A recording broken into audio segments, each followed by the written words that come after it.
We are going to read Selvakumar Knew Better by Virginia Krall, illustrated by Xiao Jun Li. I'm not really sure how to pronounce his name, but I think it's Xiao Jun Li. Read historical fiction. So that's the genre. That's the type of story that we're going to read today is historical fiction. It's a made-up story based on real events and people from the past. Dialogue. Now, we've talked about dialogue.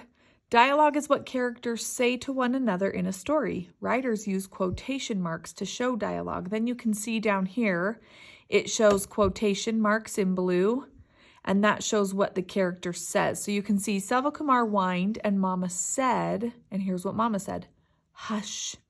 Selvakumar barked and Dinakaran complained, quiet, I'm trying to concentrate. So you can see that what they say goes in these quotation marks. So let's do a quick picture walk. Historical fiction. So it's a made-up story, but it is based on real events from people in the past. You can see on this first page, we have an illustration. There's a person with a dog. On this next page, we are going to set a purpose. So be thinking while we're looking through this. Find out what a dog senses that his human family does not. So here we have a dog. Over here is another illustration. Look at her face. What do you notice? It might be hard to see on the video, but there's people back here. Here's another dog. Again, an illustration. This looks like waves crashing onto the shore maybe. Then another person right here. You're going to make a prediction. What will Selvakumar do to help Dinakaran? And an illustration and more illustrations. And then here we have, it looks like a whole bunch of water, maybe a church and some buildings. And then another prediction, what will happen next to Selvakumar and Dinakaran? If you look over here, they're embracing in a hug, and here's their dog laying here. Maybe it's not their dog, but a dog. Then over here, it looks like the woman is whispering to the dog or telling the dog something. And then right here, there's this person again and a dog. So you'll notice that there's no captions in our story this week because they're not photographs. Typically, a caption will tell you what's happening in a picture or what's going on in a photograph, but where these are illustrations, the illustrations should go right along with the story that you're reading. So let's read it. Selvakumar Knew Better by Virginia Krall and illustrated by Xiao Jun Li. The December day in South India dawned like any other, so it started like any other, kissed by the golden sun with bright sunshine. Papa came back with his boat full of fish. Mama made breakfast for 7-year-old Dinakaran and his 2 little brothers.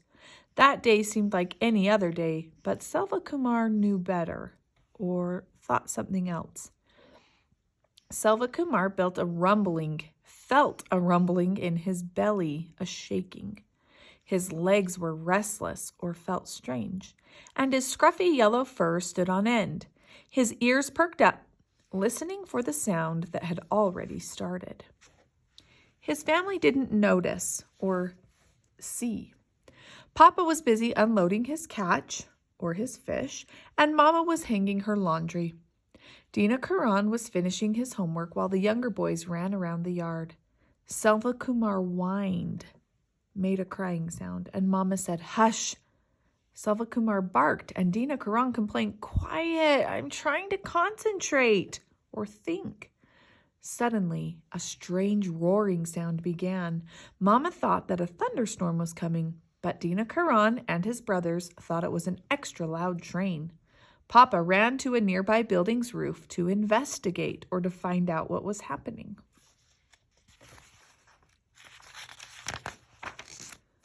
But Selvakumar knew better. The vibrations, or shaking of the ground, traveled up his padded paws. His skin prickled with fearful goosebumps from his black nose to his tufted tail.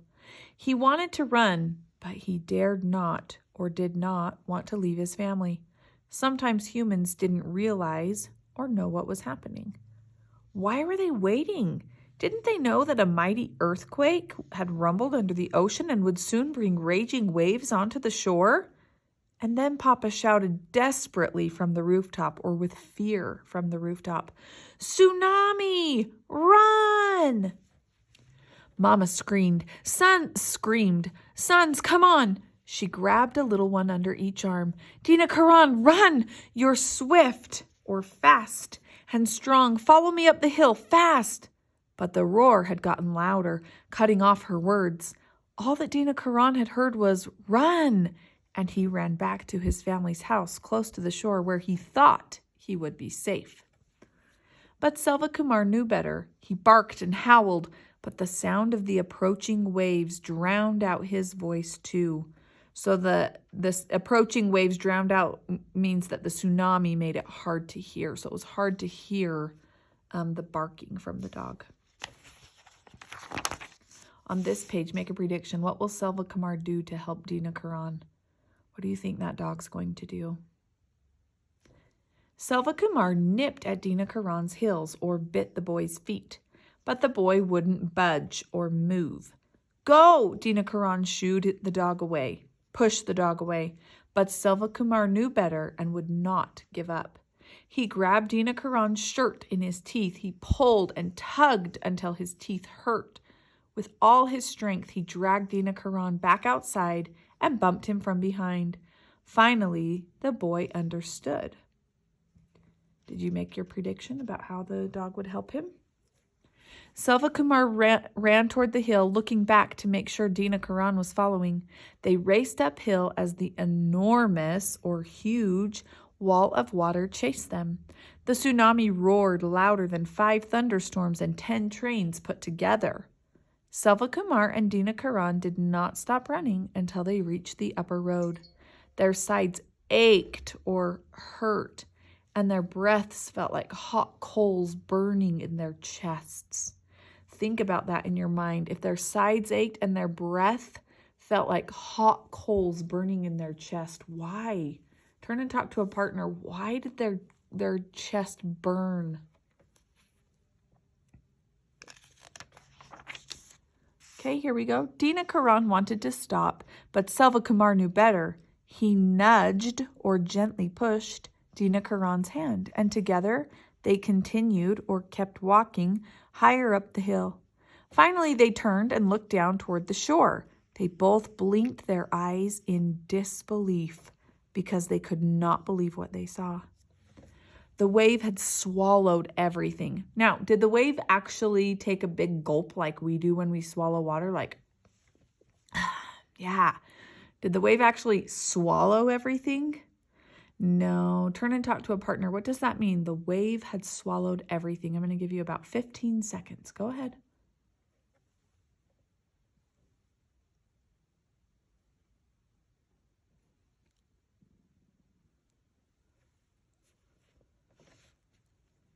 Okay, back. Here we go.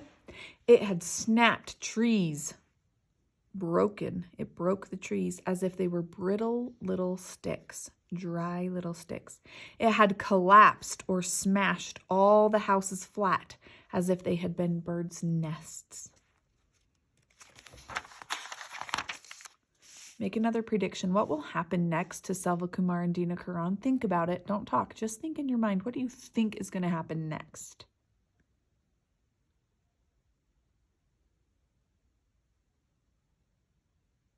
Okay, let's go ahead and begin. In the distance, Selvakumar and Dina Karan heard Mama's voice. "Dina Karan!" she wailed over and over. She cried over and over. "My firstborn son is lost. My oldest son is lost," she says. They walked toward the sound and found her rocking back and forth as her younger son sobbed beside her or cried loudly beside her. Selvakumar yipped and bounded, barked and ran toward her, and Mama's head snapped up, looked up quickly. She swiped her tears and stared at Dina Karan. "My precious son, you're alive," she whispered. Dina Karan rushed into her arms and she covered him in grateful kisses. I went to the house, Mama. I thought I'd be safe, but Selvakumar knew better," he sputtered. he said excitedly. As his tears mixed with Mama's, he told her about what the dog had done. Mama let go of Dinakarhan and hugged Selvakumar hard.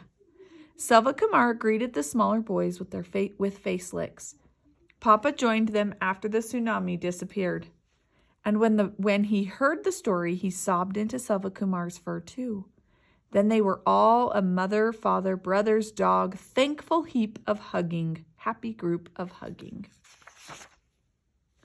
Later, the other survivors, or people who escaped the tsunami of the village, gathered in a temporary shelter or a safe place. They heard about many, many lives that had been lost. As Dinakarhan and Selvakumar rested, they heard the grown-ups talking. "We'll never recover," moaned one man, "or we'll never fix everything or have things be the same as they used to be. We've lost absolutely everything," someone else said. But Selvakumar felt the regular rhythm of Dinakarhan's chest rising and falling under his chin. Then he heard Dinakarhan's little brother nearby. He smelled the familiar scent of Papa and Mama, and Selvakumar knew better. And that is the end of our main selection.